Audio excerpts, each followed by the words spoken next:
Ciao a tutti, io sono Alessandro Azzini e oggi vi parlerò di scudi nuragici. Un altro dettaglio di cui vorrei parlare, l'ultimo per quanto riguarda gli scudi nuragici, come si poteva rivestire lo scudo. Le statue di Monty Prama hanno dimostrato che gli scudi che presentano le ornamentazioni simili a una sorta di pintadera, che diciamo sono delle bande a rilievo, che più o meno tendono a formare questo disegno, se lo potete vedere, magari ruotando sulla base della luce, ecco, è una sorta di stella con queste V o chevron che vanno a convergere verso il centro. Come potete vedere si forma quasi una croce di vari triangoli iscritti all'interno e in generale viene formato questo disegno. Questa è un'ipotesi osservata sulle statue di Monty Prama. Perché sulle statue di Monty Prama e non sui bronzetti? Perché le statue di Monty Prama sono in dimensioni leggermente superiori di quelle umane e quindi sono molto precise nei dettagli, cosa che in bronzetti invece, essendo spesso di queste dimensioni, non possono garantire. Spesso nel bronzetto si vede il disegno molto schematico sullo scudo, però poi determinare da quello i particolari è assolutamente impossibile. Questo scudo invece, ricostruito sulla base dei modelli da Monty Prama, ci permette di capire come poteva essere realizzato uno scudo di quel tipo. Purtroppo a Monty Prama si osservano solo scudi con questo disegno da simil pintadera e non quelli trifogliati, però è comunque un passo avanti rispetto al vuoto cui galleggiavamo nel periodo in cui non erano ancora conosciute le statue o comunque non erano ancora esposte. Nei dettagli osservabili sulle statue si vede che il bordo è formato da una sorta di dentellatura e da alcune sezioni verticali poste sul bordo che sembrano quasi bloccare questa sorta di copertura superiore.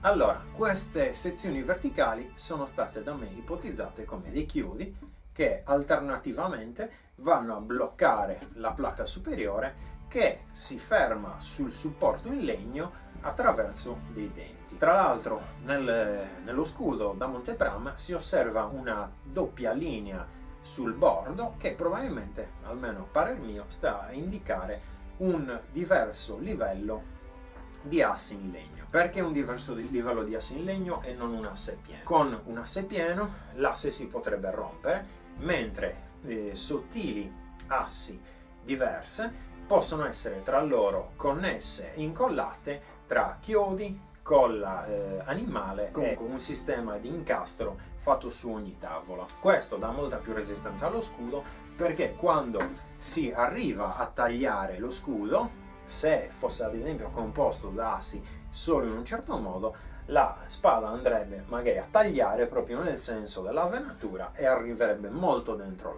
l'oggetto. Sfasando invece le assi, mettendole verticali e orizzontali, si crea una protezione molto più resistente in questo senso, sicuramente più resistente al taglio. La copertura sovrastante potrebbe essere fatta invece per bloccare sia le armi utilizzate di punta che le frecce o le lance. Come potete vedere, questo è il centro dello scudo, che risulta vuoto perché non è ancora finito. Qua andrebbe posto l'umbone con la maniglia e come potete vedere questo è sì pelle, però è assolutamente resistente e quasi impossibile da penetrare così a mani nude con un chiodo. Ovviamente si tratta sempre di cuoio bollito. L'altra cosa intrigante di questa realizzazione è che questo disegno che si osserva negli scudi in realtà potrebbe essere ipotizzato come un rinforzo e non solo come un ornamento. Questo tipo di realizzazione permette, ipoteticamente parlando, allo scudo, alla copertura sovrastante, di essere più resistente. È un po' come quello che si vede nei pannelli di plexiglass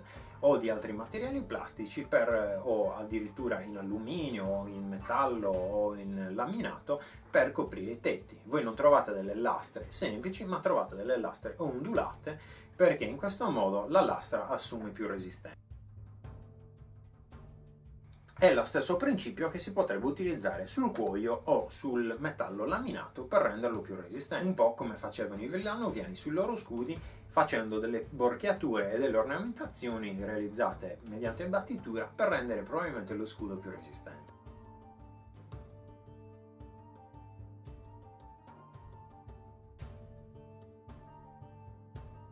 Questo si può applicare, come vi ho già detto, sia al cuoio, come vedete in questo modo risulta molto più morbido e semplice da manipolare, però anche poco resistente, mentre con questo modo, bollendolo e realizzando queste ornamentazioni con uno scalpello o con un bulino, si ottiene una resistenza decisamente maggiore. E questo potrebbe essere utilizzato, come vi ho detto prima, sul cuoio oppure addirittura sul metallo in lamina. Da una base in legno con un peso certamente quasi esiguo si ottiene poi uno scudo in definitiva abbastanza resistente. È realizzato con assi di legno incollate con colla di coniglio o colla di pesce, con questo metodo delle assi sfasate che permette una resistenza molto maggiore. Le assi poi sono chiodate tra di loro o comunque bloccate con un incastro e il tutto diventa molto più resistente.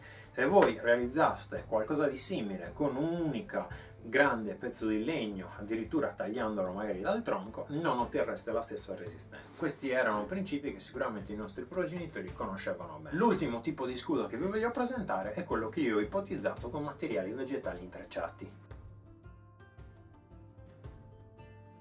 Lo scudo in questo modo si può realizzare con due metodologie differenti.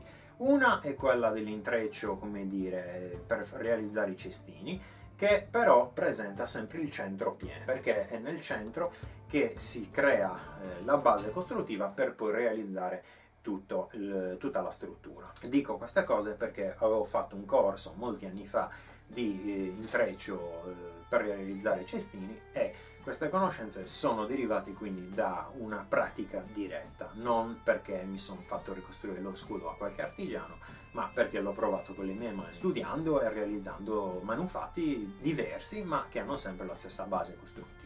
L'altro metodo è quello dello scudo con cosiddetto intreccio cucito. L'intreccio cucito si utilizza sempre per realizzare cestini, però sono cestini ad esempio per la farina, per il grano, per i semi di diverso genere, eccetera eccetera. Sono le cosiddette corbule in sardo, i scorbulas.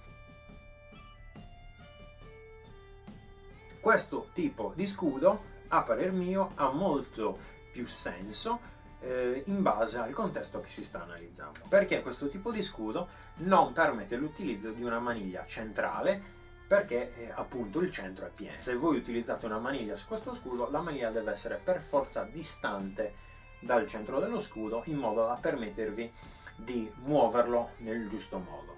In questo modo però si crea uno sfasamento rispetto al baricentro dello scudo e lo scudo tenderà sempre a cadere in avanti, per quanto voi possiate reggerlo con forza e comunque dovrete fare un certo sforzo. Non è impossibile realizzare uno scudo circolare con maniglia centrale con questo metodo, però come dire, ingegneristicamente parlando non è il massimo. Ho visto scudi con questo passante centrale realizzati con questa tecnica e sicuramente sono scudi che utilizzano la forza di un metodo costruttivo con un diverso metodo di impiego. Però abbiamo già visto che questo tipo di impugnatura e di passanti per tenere lo scudo in realtà nei bronzetti nuragici non compaiono, se non nelle statue di Monti Prama degli ex pugilatori, che però sono una tipologia di combattimento diversa. Oltretutto, utilizzando lo scudo con questa maniglia si facilita il modo con cui si possono inserire gli spadini, che però è diverso, ripeto, da quello che si vede nei bronzetti. La tipologia di scudo, o comunque il metodo costruttivo più indicato a parer mio, è quello dell'intreccio cucito.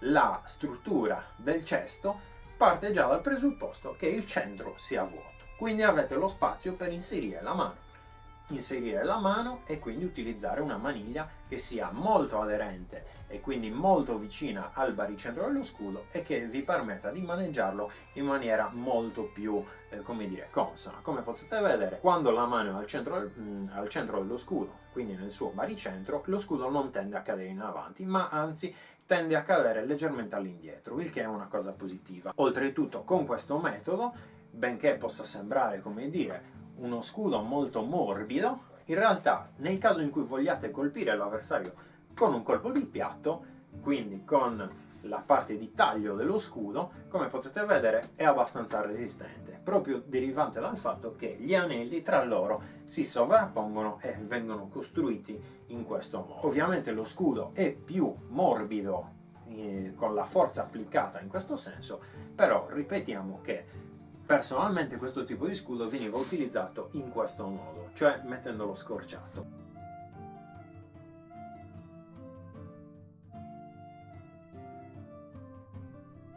Mettendolo scorciato è pronto a colpire l'avversario, mettendolo di piatto no. Un'altra cosa di cui sarebbe interessante parlare è come si utilizza l'umbone di questo scudo, ma l'ho già riportato nella mia tesi di laurea nel mio libro e forse diventerà materia per un ulteriore video.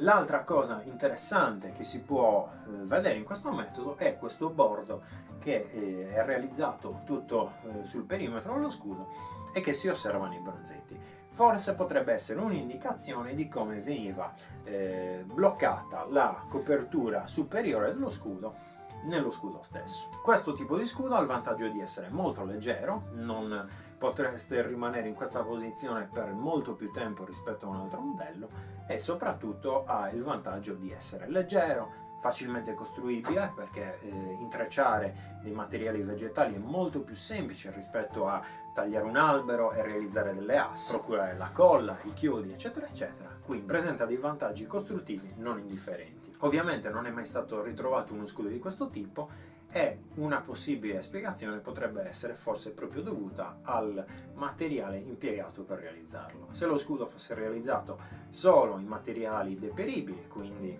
giunchi, cuoio, legature di vari tipi, spago, pelle eccetera, probabilmente dello scudo non rimarrebbe nulla. L'unico elemento a sfavore dell'ipotesi di uno scudo di questo tipo è nel caso in cui si aggiungano le placche. Nelle placche, nei bronzetti, si osservano perfettamente i chiodi utilizzati per bloccare le placche.